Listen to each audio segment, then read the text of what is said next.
The shocking truth after 10 races with Fred Vasseur. Formula 1 seasons fly by so quickly. 1 minute we're completely encapsulated by testing, and the next thing you know we're heading towards the summer break. It's as good a time as ever to take stock of how teams compare to how they did last season. In particular, Scuderia Ferrari, who decided to sidetrack Binotto in favor of Fred Vasseur. Looking at those results compared, we'll discover a shocking truth. I'm Wimbo. Here's 3 seconds to leave a like.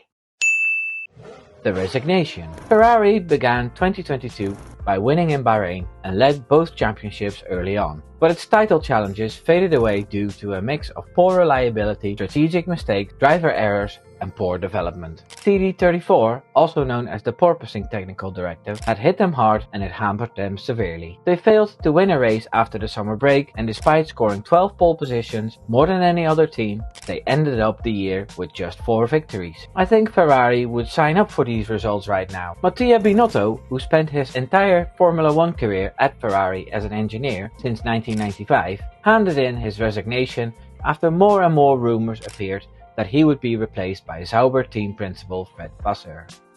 The replacement. The rumors turned out to be true, and the former Renault team principal did get the job as team principal at Ferrari, but a different title. Binotto was a sporting director, whereas Vasseur is more of a general manager. This means the Frenchman will have more people above him in the hierarchy, which is probably where most of the problems at Ferrari come from. It is expected that Fred Vasseur can run a tight ship in the day-to-day running of a Formula 1 team, and the more political stuff is left to others.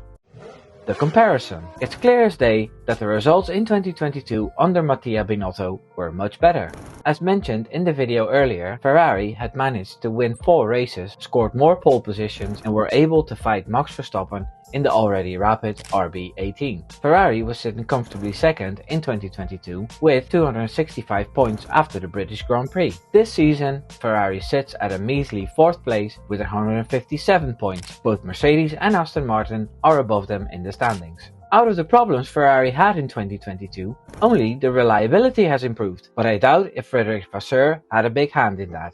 To be completely honest, the strategic blunders are just as prominent this season, and I feel that last season there were more mitigating circumstances for the mistakes made, whereas this season pit stops are made at unduly times and double stacked pit stops are done poorly, even if the driver wants to stay out. There is no indication that Ferrari is making great steps in the development department. The drivers still complain about an unsteady car, and last race McLaren beat them in qualifying, which even when the results were poor, the Ferrari package could manage.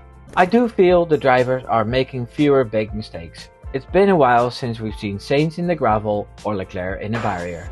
However, as it stands, there are rumors going around of both Charles Leclerc and Carlos Sainz not being happy where they are at Ferrari. Pressure is building between the two drivers, and Carlos Sainz is being linked to Audi due to the close relations Carlos Sainz Sr. has with them. And Leclerc is being linked to Red Bull to create a super team, which is encouraged by the Formula 1 organization.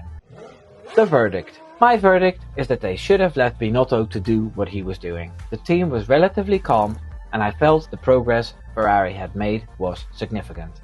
Binotto, with his technical knowledge, could have ironed out the flaws one at a time. He was a very steady presence in the Ferrari organization, and that's perhaps what cost him the job. Fred Vasseur is a much more explosive figure, but in the end easier to control within the hierarchy within Ferrari. This is perhaps why the likes of John Alcon preferred Vasseur to have this role. It's just a pity that it never seems possible for Ferrari to let a team run their business just like Mattia, the recently deceased owner of Red Bull, let Helmut Marko and Christian Horner run the Formula 1 department.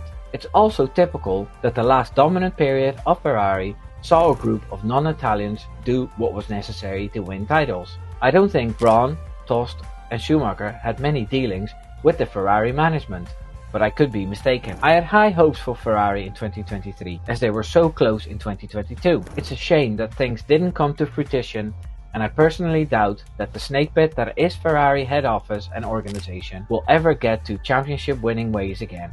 What do you think? Will Ferrari ever win prizes again? Subscribe. Take care now. Doei doei.